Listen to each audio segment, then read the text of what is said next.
the police, enforcement will not be easy. If you need us at any time, all you need to do is give us a call and we'll do it.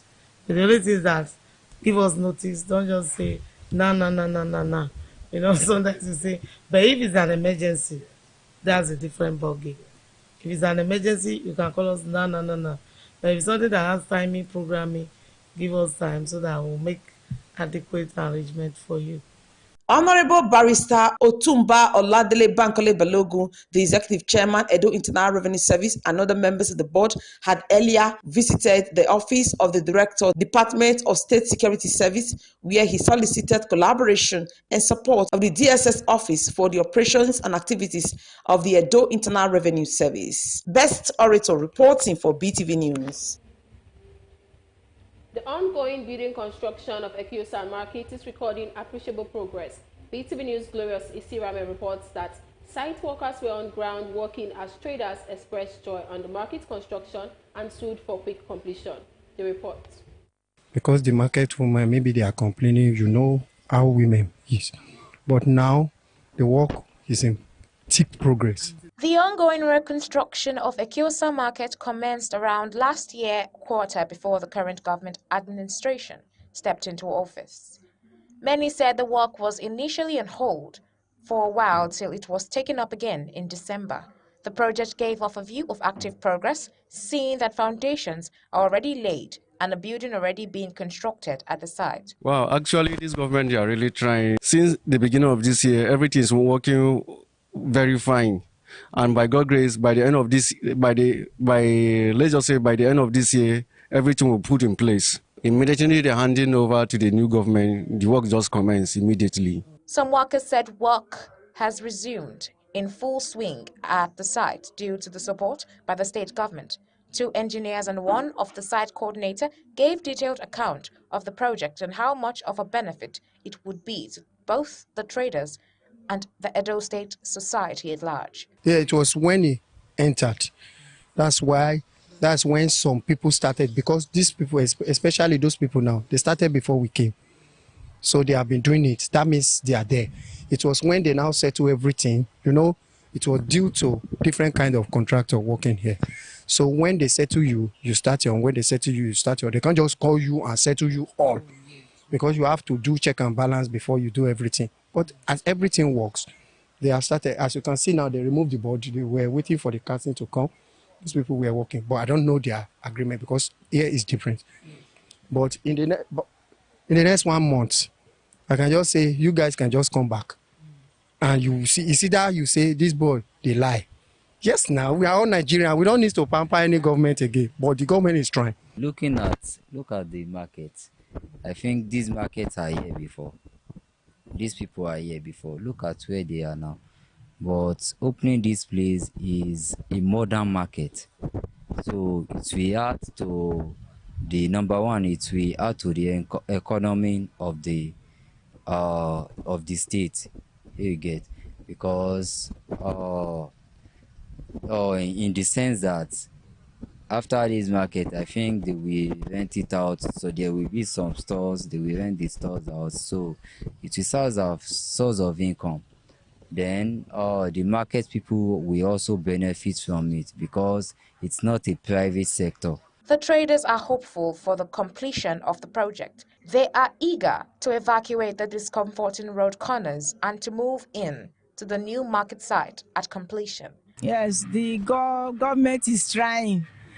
And so they are constructing the market for us, and we believe that in the shortest possible time, everything will be okay.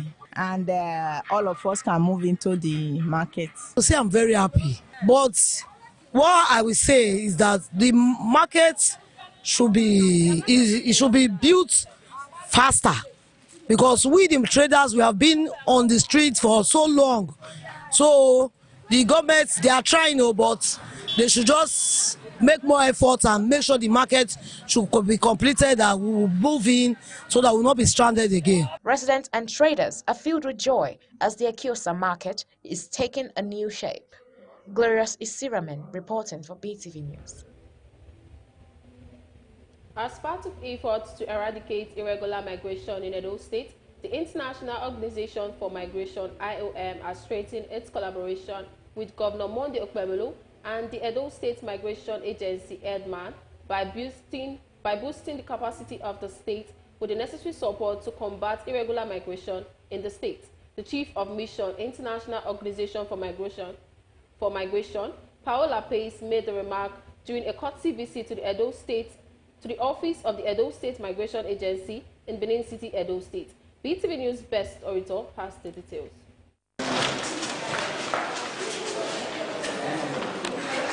The visit by the team from the International Organization for Migration, IOM, led by the Chief of Mission, Palau Pace, was to strengthen the collaboration with the Edo State government in reducing irregular migration in the state. Palau Pace said despite the risk of losing their lives, many young people from Edo State and other states in Nigeria still embark on irregular journeys abroad in search of better opportunities, and noted that unfortunately, many of these young people often fall prey to exploitation and abuse by criminal networks. He said the IMO is ready to boost the capacity of the state by partnering with the Edo State Migration Agency by providing the necessary support they need to combat migration in the state. Migration-wise, so IOM is established in Nigeria since 2002.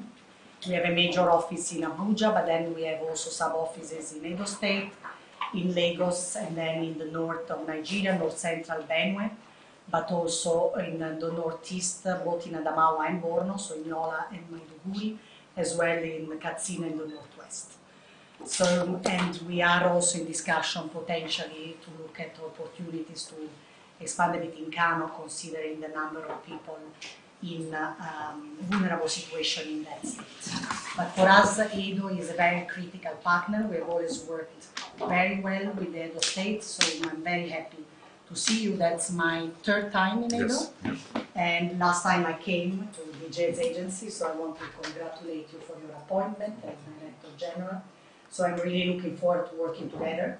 Responding, the General Manager, Edo State Migration Agency, Honorable Chief Lucky Agazma, said since inception of the Edo State Migration Agency, they have been working tirelessly to minimize irregular migration in the state, including the collaboration with various national and international organizations and countries. He said the agency has received some returnees, including those who returned from other African countries, and they are currently undergoing profiling. Honorable Agazma outlined some of the approaches the Edo State Migration Agency is working towards and pointed areas where the International Organization for Migration can collaborate with them to eradicate irregular migration. We don't want to lay ambush on anybody by arresting them. What are we doing? We are making an advocacy. We are reaching out to the people to tell them about the law, what the law says. For example, the new law says if you transport, harbor anybody to Edo or out of Edo, if you are a facilitator, you risk losing your property to the state government. And as such, we can sell such properties and use the returns to reintegrate the traffic victim and pay the money to our trust fund. So we've reached out to many persons from many communities just to let them know that if they've been doing it, right now, Mr. Governor is not interested. All he said is he wants all Edo people to be in school and not to be trafficked out. Also, we equally send message to the voodooists, who they refer as native doctors, and the pastors too, who takes people's exoskeletal body, like the nails, the hair, to make an oath that it is a crime, and if they indulge in such, they risk 7 years imprisonment. So part of the law is what we have reached out with to them to enable them know that if they be doing it in this regime, the governor of Edo State, Senator Monday Okpebholo, is not interested in such act. High point of the visit was the presentation of award of appreciation to the IMO Chief of Mission, Palau Pace, by the General Manager, Edo State Migration Agency, for her contributions and selfless service towards the fight against human trafficking in Edo State.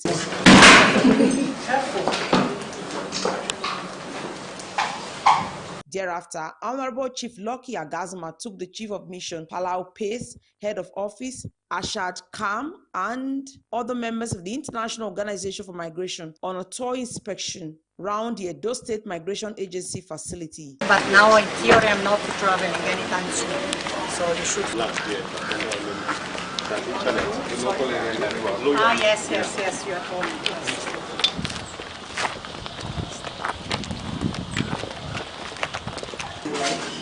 to deal with. Once again, I appreciate you for all the questions. Honorable Chief Lucky Agazma urged Edo people to travel through regular and safe means and issued a warning to those engaging in irregular migration to desist, noting that anyone caught will face the full force of the law. Best Orator reporting for BeeTv News. Meanwhile, a federal high court sitting in Benin City on Tuesday adjourned the case of an alleged aiding of suicide committed by Lillian Omokwale, daughter of Mr. Francis Oloton, CEO Uyi Technical Conglomerate, formerly charged against 6 persons, which has now reduced to 4 persons, as defendants to March 25, 2025.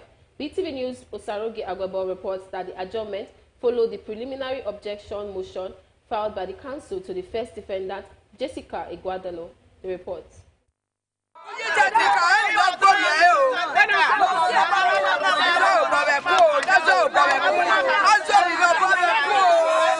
At the resumed hearing in the case on Tuesday, counsel to the prosecutor and defendant gave their appearances.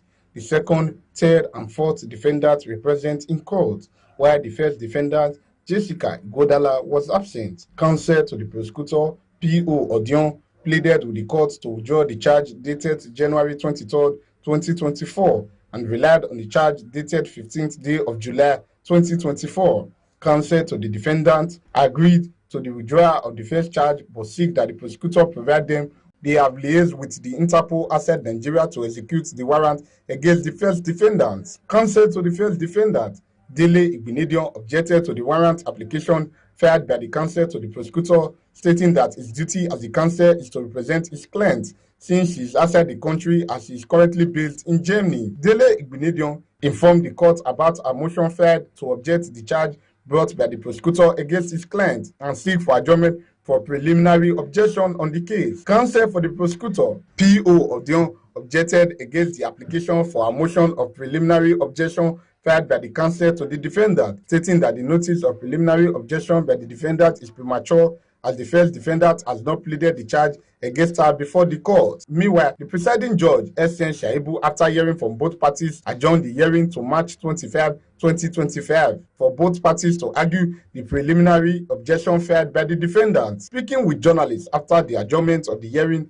counsel to the first defendant, Dele Igbinedion, described the charge against his client as frivolous and needs to be dismissed because the matter is actually a civil dispute rather than a criminal case. He said the prosecutor has no basis to bring criminal charges against his client as she only borrowed money to the late Miss Lillian Omokwale and has nothing to do with her death. Also, the counsel holding brief for the family of Mrs. Lillian Omokwale, Douglas Obaka, Esquire, said the preliminary objection filed by the counsel for the defendant is premature and claimed that the defendants are delaying the matter. The case is frivolous because it's just a case of somebody giving loan to the daughter of Uyi Technical.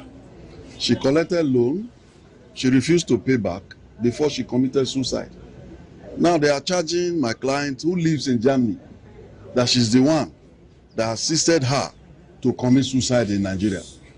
I have never seen it where somebody will assist a person owing you money to commit suicide. How will you not get your money? I would have thought that the next thing for them to be thinking about is how to pay the loan that their daughter collected from my client. I want to say first of all that cases are not determined by interviews in the media. What is important is what is instituted in courts and the records of courts. And I also want to state clearly that this is a matter that has many dimensions and also a lot of implications for the larger society.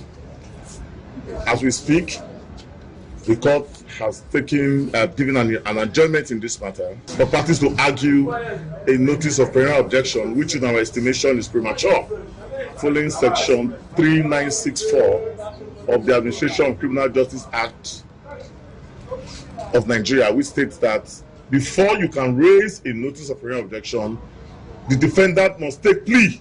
That has not been done. So as far as we are concerned, this is a ploy to delay this matter, to stall the matter. And I want to tell you that whether the perpetrators are brought to justice or justice are brought to perpetrators, justice should be done in this matter. However, family members and friends of the first defendant, Jessica Igodala, were at the court premises to show support for their daughter and appeal to leave their daughter alone, stating that she is innocent of the accusation leveled against her.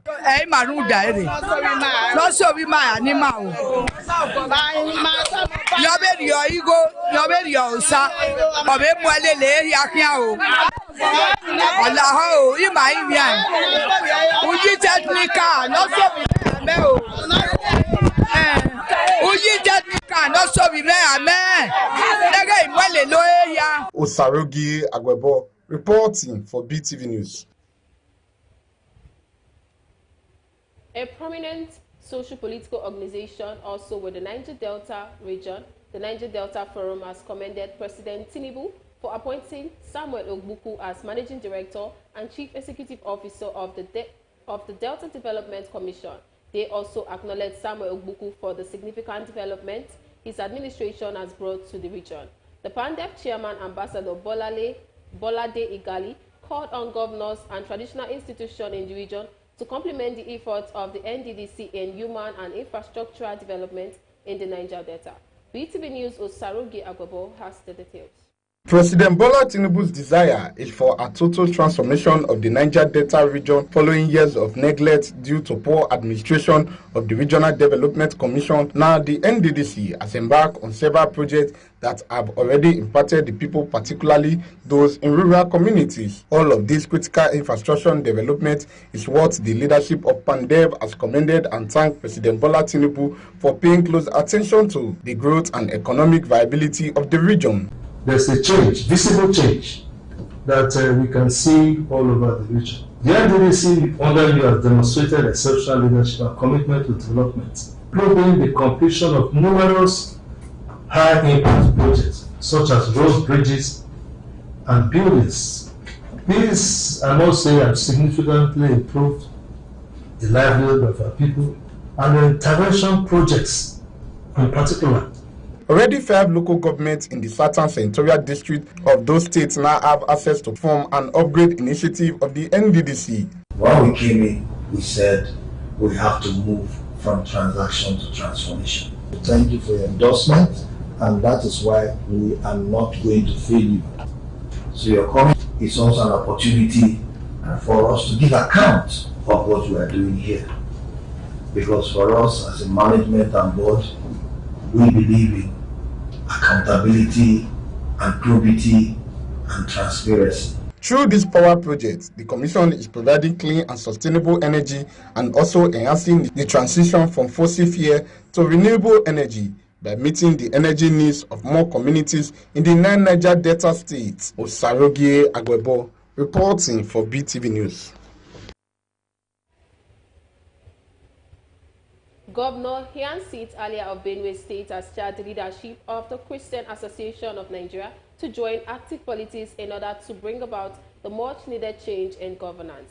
The governor made the call when he played host to the North Central Zone of the association in an interactive meeting. BeeTv News' Glorious Isirame has the details. An interactive meeting with the association at the instance of Governor Hyacinth Alia is to share ideas with the body of Christ on how best to influence governance and bring about desired change for the overall good of society. The governor told the Christian community to be preachers of peace and unity, advocates of human capital development, who must insist on what is right in the sight of God. He maintained that all these can only be achieved when people with the fear of God participate actively in politics of the nation to ensure good governance. What benefit would it be when you just stand on the side complaining, and every government and regime that comes in, you complain, then you drink water and settle and then keep complaining? Are you fulfilled? You cannot be fulfilled. Be a player. Be a player. There's so much you can do. When you understand the word, it even places you on a better platform for you to bring social change. The leadership of the Christian Association of Nigeria in the North Central region stated that they are committed to representing the church as ambassadors of not only the spiritual realm, also for societal development. With appreciating the numerous achievements of the governor within his short time in office, the leaders of CAN encouraged him to remain focused and hold firm his vision for the state, assuring the governor of all-round support. The challenges facing our religion today, whether in governance, security, education, economic development, or religious harmony, requires a unified approach. No single individual, institution, or government can address them alone. Progress is only sustainable when public leaders, religious organizations, civil society, and private sector work together in synergy. The event had intercessory prayers for the governor as well as goodwill messages for CAN leadership across the states in the North Central and the Federal Capital Territory. Glorious Isiramen reporting for BeeTv News. The call to maintain sanctity of the legal profession played at a stakeholders meeting of practicing lawyers, where lawyers were advised to know their clients' sources of income so that they will avoid tendencies that could make them engage in unprofessional conduct. BeeTv News Freeman Osawe tells us more on the story. Professional fees for lawyers can be worth a fortune in high-profile cases in Nigeria, so to the lure for a huge payday may as well be a big trap if that is the main incentive. Hence, the main narrative of this event by the Nigeria Bar Association is for legal practitioners especially to ensure there are safeguards to prevent tendencies that could make them engage in unprofessional conduct. From speaker to speaker, the call to maintain the sanctity of the legal profession resonates throughout the event. Issues such as misrepresentation of facts, fraud, exploitation of legal loopholes, deceit, and intimidation have marred the integrity of the profession. These unethical practices pose a significant threat to the legal system and must be addressed before they undermine its foundation. The NBA should be in the lead of ensuring that the fight against money laundering, countering the funding of terrorists, and countering the proliferation of small arms is in force. Doing that is ensuring that every lawyer understands the rules of their professional conduct as well as their mandatory compliance rule to ensure that every suspicious transaction is flagged so that Nigeria can become a better place. The NBA president, Afam Osigwe, says there is a need for lawyers to know how their prospective clients can afford to pay their legal fees to avoid being caught up in a financial mess. Know your client. Find out who your client is. Find out what business your client does. Find out how your client earns the money. And so, for example, you are presenting client A and you have charged him so much.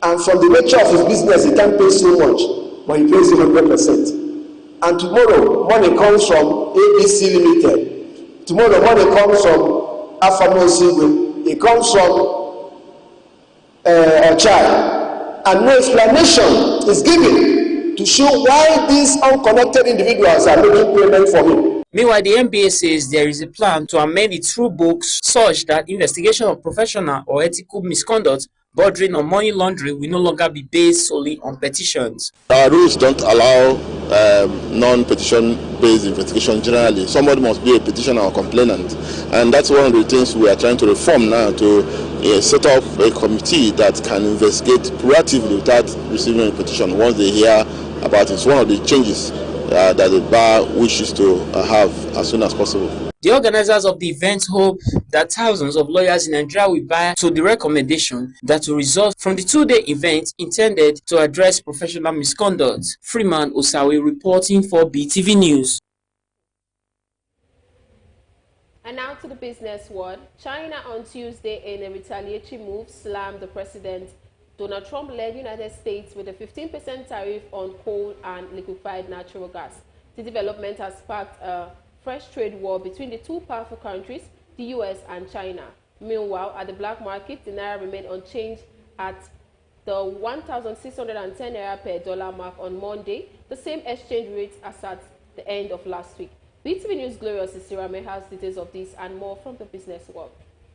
This comes as President Trump recently announced a 10% tariff on Chinese imports into the U.S., which came into effect at 12:01 a.m. ET on Tuesday, 5:01 GMT, as punishment for not halting the flow of illicit drugs. In reaction, China's Finance Ministry on Tuesday said it would impose levies of 15% for U.S. coal and LNG, and 10% for crude oil, farm equipment, and some autos. The new tariffs on U.S. exports will start on 10th of February, the ministry said. In another move against the U.S., Chinese Commerce Ministry and its Customs Administration said the country is imposing export controls on tungsten, tellurium, ruthenium, molybdenum, and ruthenium-related items to safeguard national security interests. The naira fell against the dollar to begin the first trading day in February at the office foreign exchange market. However, the currency showed stability at the parallel foreign exchange market. This comes as FMDQ data showed that the naira weakened to 1,495.60 naira per dollar on Monday from 1,478.78 naira, which was exchanged on Friday last week. This means that at the official market, the naira slipped by 16.82 naira against the dollar on Monday compared to the 1,478.78 naira exchange rate. Meanwhile, at the black market, the naira remained unchanged at 1,610 naira per dollar mark on Monday, the same exchange rate as at the end of last week. The development comes after the naira maintained an impressively week-on-week run against the dollar and other currencies. The Nigerian Extractive Industries Transparency Initiative (NEITI) says the sum of $200 billion is required to be injected into Nigeria's gas infrastructure for its development as the 9th largest gas producer in the world and number 1 in Africa. Executive Secretary of NEITI, Dr. Orji Ogbonaya Orji, chaired by Senator Aliyu Wadada Ahmed. He said the required infrastructure for maximization of gas resources in the country was not there. Glorious Isiramin reporting for BeeTv News. And now to the foreign scene, where El Salvador has offered to take in criminals deported from the U.S., including American citizens, and house them in its massive prison. BeeTv News Global News correspondent Rebecca Goffey tells us more on these and other stories from the foreign scene. The offer was made after U.S. Secretary of State Marco Rubio met with Salvadorian President Nayib Bukele. Bukele, known for his tough crackdown on gangs, said he proposed outsourcing part of the U.S. prison system to El Salvador. Rubio called the offer an unprecedented gesture of friendship, saying El Salvador would also take in deported migrants and criminals from any nationality, including MS-13, and train the Araguaia gang members.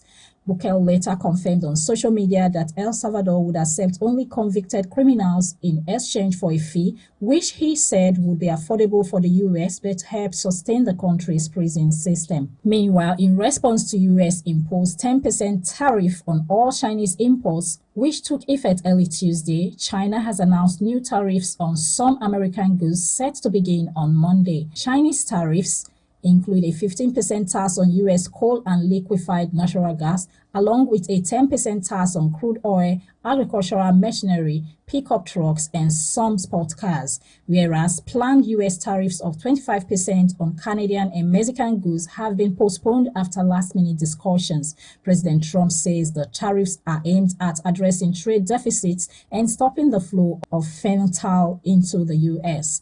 Despite Beijing's response, reports suggest that China is open to negotiations. A second woman has died in the devastating floods that have hit northern Australia. The body of an 82-year-old woman was found in a crane paddock in Queensland on Tuesday. She was the second victim after a 63-year-old woman died when a rescue dinghy overturned on Sunday.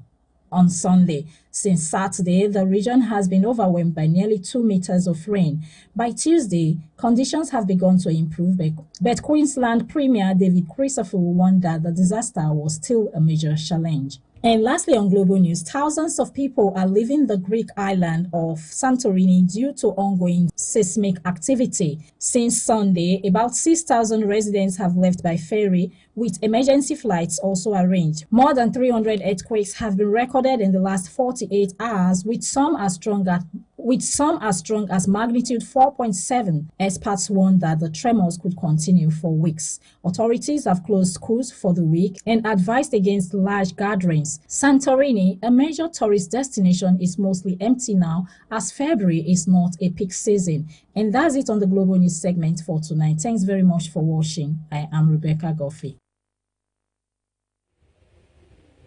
And now to entertainment. President Bola Tinubu has congratulated Nigerian music sensation Temilade Okpeniyi, popularly known as Tems, on winning the Best African Music Performance Award at the 67th Annual Grammy Awards held in Los Angeles on Sunday night.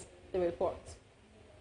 Tinubu's Special Advisor on Information and Strategy, Bayo Onanuga, revealed in a statement titled "President Tinubu congratulates Tems on Grammy Award, applauds all the Nigerian music stars" on Monday. He said President Tinubu commends the singer for a unique artistry which has brought pride to Nigeria on the global stage for the second time. Tems won the Best African Music Performance category at the 67th Grammy Awards. She secured the award with her song Love Me Jeje, beating Tomorrow by Yemi Alade, MMS by Asake featuring Wizkid, Sensational by Chris Brown featuring Davido and Lojay, and Higher by Burna Boy. This marks Tems' second Grammy win.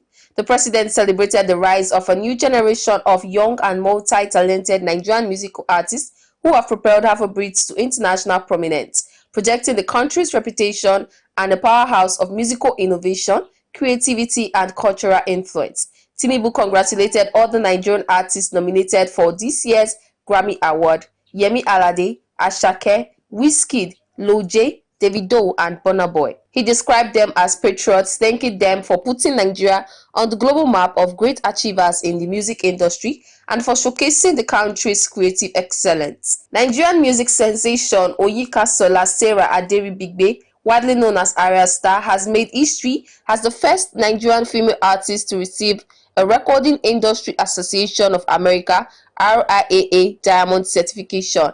Her 2024 hit single Santa earned the prestigious milestone after surpassing 100 million units sold in the United States, a requirement for artists outside the Americas to achieve diamond status within the Latino market. The song, performed in a mix of Spanish and English, showcases influences of Afrobeat and reggaeton, making it a crossover success. Santa features Puerto Rican star Raul Alejandro and Jamaican artist Roshan Tariq Johnson, whose contributions helped elevate the track's global appeal. Her latest achievement reinforces her growing influence in global music, proving that her artistry continues to break boundaries and set new records. Lastly, on entertainment, Nigerian Afropop sensation Yemi Alade has been receiving an outpouring of congratulations from fans and fellow celebrities after showcasing a Grammy melder on social media. The recognition comes from her acclaimed album, Mother Nature, which has been celebrated for its rich blend of African rhythms and contemporary sounds. Taking to Instagram, Yemi Alade shared images of herself proudly displaying the Grammy melder, accompanied heartfelt messages of gratitude to her supporters. The post quickly garnered widespread attention, with many lauding her for representing Nigeria on the global stage and contributing to the elevation of African music. Mother Nature has been praised for its thematic depth, addressing issues such as climate change, women's empowerment, and Africa unity. The album features collaborations with international artists and has solidified Yemi Alade's position as one of Africa's leading musical ambassadors. This achievement not only highlights Yemi Alade's talent and dedication, but also underscores the growing global appreciation for African music and culture. Her success serves as an inspiration to many aspiring artists and reinforces the significance of staying true to one's roots while embracing innovation. That's it on Entertainment News tonight. Gift Uwagwe reporting for BeeTv News. And now talking sports, Marcus Rashford has explained his decision to pick Aston Villa loan move despite AC Milan and Barcelona options as attacker ends Manchester United nightmare. Manuel Neuer officially renews his contract with Bayern Munich, while Kana Chukwuemeka joins Borussia Dortmund on loan for the rest of the season. BeeTv News Freeman Osawe tells us more on these and other stories from the sport. Marcus Rashford, the England international, has been linked with a move away from United since the start of January. Clubs like AC Milan and Barcelona had shown interest in signing Rashford at one point in the transfer window. However, he eventually chose to stay in the Premier League. In an interaction with Aston Villa's media team, the 27-year-old explained why he agreed to join the club, as he said the club is in a good position in the league and that he wants to help them and contribute his quota before exiting. It had long been reported that Bayern Munich and Manuel Neuer had agreed a contract extension until 2026, but that it was being kept under wraps. Bayern Munich has now officially announced Manuel Neuer's extension via their official website, confirming the legendary goalkeeper's 15th season at the club. Bayern's board member for sport, Max Ebel, said Manuel Neuer is the best goalkeeper of his generation and a Bayern icon.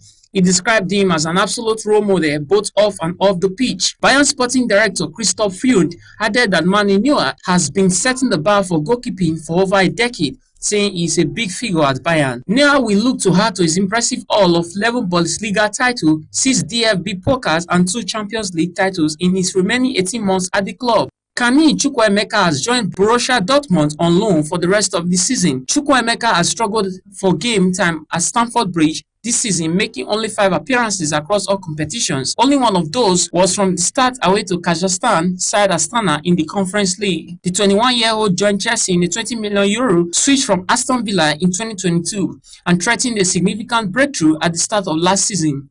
Then he started the first game of the campaign, a 1-1 draw with Liverpool under Mauricio Pochettino, and scored his first Blues goal against West Ham a week later. Freeman Osawe reporting for BeeTv News. And that's the size of our news package for tonight. Many thanks for joining us. My name is Gift Owagboy. Have a good night.